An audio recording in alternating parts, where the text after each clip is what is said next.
Falando aqui é o professor Bruno de Geografia e na aula de hoje vamos estar falando a respeito da Rússia, né?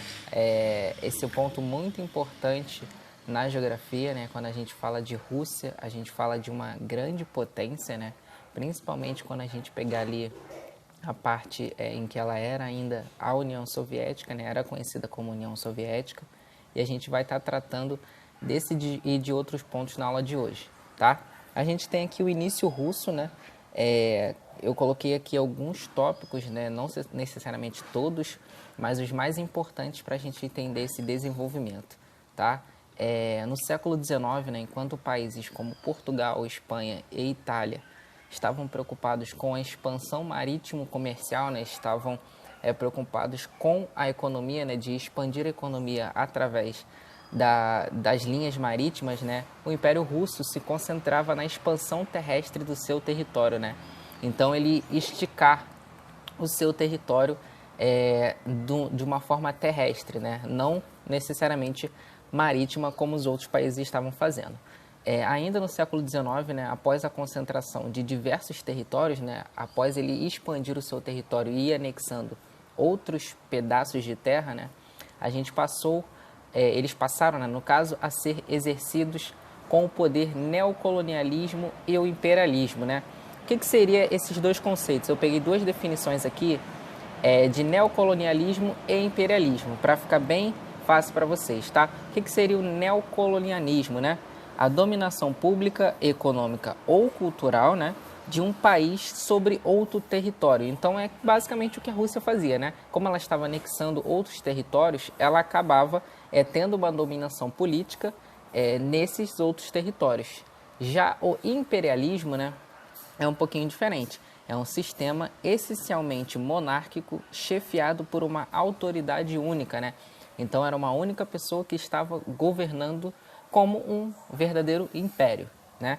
A gente tem uns conflitos muito por conta da concentração de riquezas nas mãos da nobreza, né? Então a gente tinha esse problema em que grande parte das riquezas que a gente tinha na Rússia ficavam na mão das pessoas da nobreza. Então a gente acabava tendo conflito com as pessoas de classe mais baixa, né, em que elas se colocavam contra esse tipo de processo, né, porque realmente, se a gente for pensar num lado mais social, né, é meio desequilibrado a gente colocar a concentração de riquezas para somente um grupo e deixar o outro grupo muito abaixo, né, não deixar em um parâmetro muito igual, tá?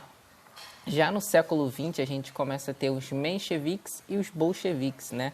Dois grupos muito importantes para a gente entender esse desenvolvimento russo, ao qual a gente tem a definição também dos dois, né?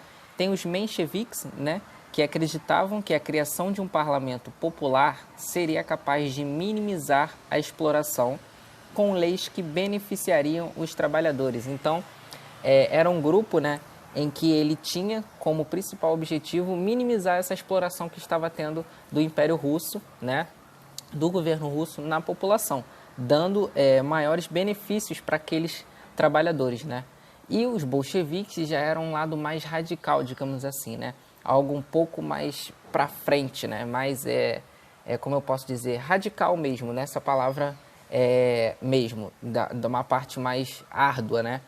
Ao qual, né, os mencheviques, né, os bolcheviques no caso, acreditavam que somente a luta armada e a deposição do César, né, que era o atual, né, governante daquela época, seriam a solução para a situação cruel em que vivia a população, né? Então era somente com uma luta, né, com um combate direto, né, com esses representantes que estavam à frente, para poder ter alguma mudança, tá? Esses grupos foram muito importantes, principalmente nesse século XX aí, para a gente entender esse desenvolvimento russo, tá? Entre 1924 e 1953, a gente começa a ter a liderança de Joseph Stalin, né? Alguém muito importante, não só para a gente entender essa parte da Rússia, né, enquanto era União Soviética, mas também nos livros de história, sempre quando a gente falar de um grande ditador ou de um grande líder, né, digamos assim, a gente vai lembrar de Hitler, mas a gente também vai lembrar de Stalin, tá? A gente vai falar um pouquinho, né, do que ele principalmente fez de diferente na Rússia, tá? Ele fez reformas econômicas, políticas e sociais, né? Então ele reformulou todo esse contexto político que tinha na Rússia, né? Teve um controle rigoroso dos meios de comunicação. Então ele era um cara com uma censura muito alta, né, naquela época. Então a gente tinha meio que um controle de tudo que estava acontecendo nesses meios de comunicação da população, tá? A gente tinha a apropriação de terras pelo Estado, né? Então o Estado ele pegava essas terras, e a gente tinha a apropriação de empresa particular pelo Estado, que também, né, absorvia essas situações, tá? A gente acaba tendo também um desenvolvimento econômico, né, que é o próximo tópico de hoje, onde a gente começa a falar de um desenvolvimento econômico por parte da Rússia, onde a gente tem, com o governo de Stalin, né, a União Soviética já era considerada a segunda maior potência do mundo, né? Então teve um up muito grande nesse desenvolvimento. Eles estavam equiparados com os Estados Unidos, né, que no caso aí é a primeira, de fato, potência mundial. Teve o avanço das indústrias base, né? A siderúrgica, a indústria naval, né? A química e a petroquímica. Então, a gente tem um avanço também na parte industrial da Rússia, tá? A gente tem o Pacto de Varsóvia, né? Que é um ponto muito importante para a gente entender esse desenvolvimento da Rússia, né?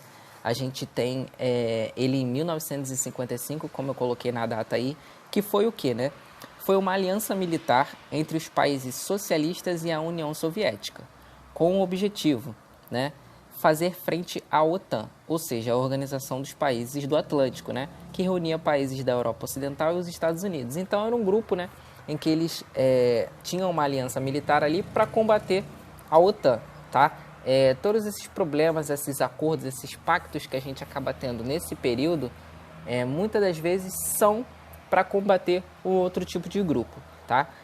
A gente tem um outro tópico também no desenvolvimento econômico, né? Que em 1970 o país sofria com a falta de recursos para investir na sua economia, né? Então a gente começava a ter um certo problema na economia da Rússia, né? A gente começava a ter um déficit, principalmente na população mais carente, né? Na população onde a gente tinha determinados problemas daquela distribuição de riqueza. E a gente começa a ter, em 1985, Mikhail Gorbachev, né? Um representante muito bom para o desenvolvimento da população em si russa, né? Então a gente começa a falar dele a partir de agora, né? O governo Gorbachev, né? Ele criou, né? De fato, começou a ser exercido, né, os planos Perestroika, né? Perestroika e Glasnost, né? Quais são esses planos, né? A diferença de um para outro.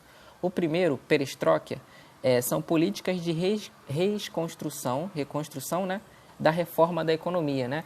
Então, foi uma reformulação na economia daquele local, tá? São políticas que ele começou a reformar a economia do governo, né? E os glasnosts são políticas de abertura, de transparência da economia. Então, começaram a jogar claro com a população e com os representantes da economia, tá? A gente tem uma transparência no mercado, de tudo que entra, de tudo que sai, dos termos, dos juros, de todos os processos, todo o dinheiro que roda naquele local, tá? A gente tem a liberdade de expressão à população, né? Então ele começa a dar voz à população que era censurada, digamos assim, por Stalin, né? Tinha um certo decreto ali em que Stalin tinha a autoridade por meio de comunicação, então a gente não tinha tanta liberdade de expressão do povo russo naquela época. Então, com o Gorbachev, a gente começa a ter essa liberdade de novo.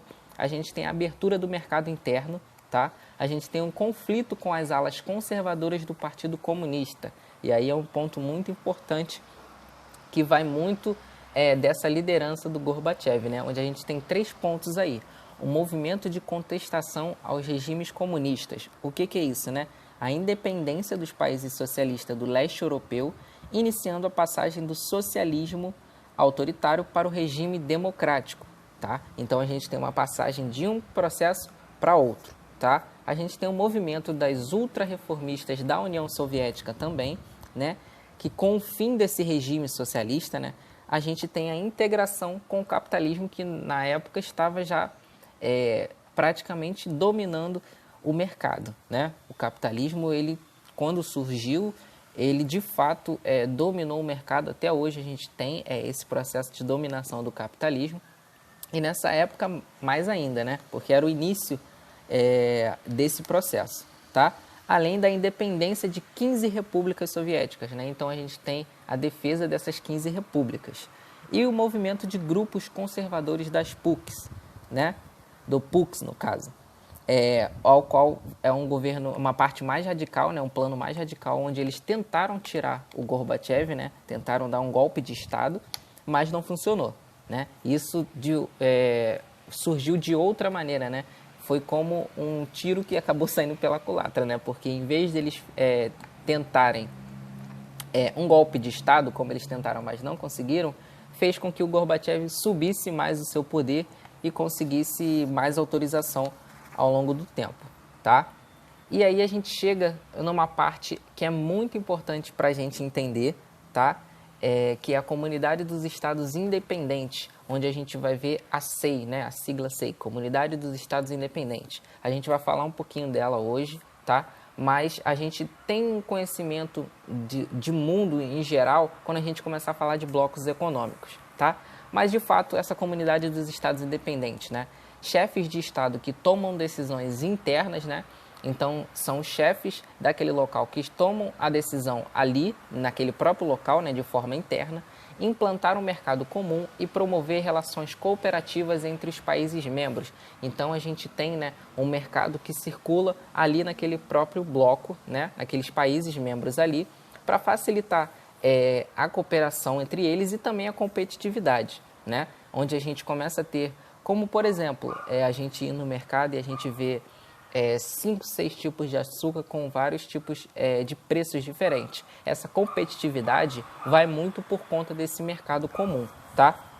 A gente tem os estados da Europa e da Ásia anexados nesse grupo, né, nessa comunidade. Então a gente tem uma extensão, que é o próximo tópico aí, muito grande, tanto territorial como étnico e cultural, né? A gente tem, então, uma diversidade muito grande de pessoas e a gente vai ver nesse tópico seguinte que a gente tem alguns problemas, né, com essa aglomeração, tá? A gente tem 112 línguas faladas, isso oficialmente, né, fora aquela questão regional, né, como tem aqui no Brasil, a gente tem a nossa língua oficial, mas a gente tem, né, alguns aspectos diferentes em regiões, né? A gente tem no Nordeste uma palavra que pode ser um contexto lá no Nordeste, mas aqui no Sudeste a gente já tem outro contexto. Então a gente tem essa diferença mesmo dentro da mesma língua, tá? A gente tem uma distribuição desigual por conta das condições físicas, né? Essas condições físicas a gente vai falar na próxima aula, né?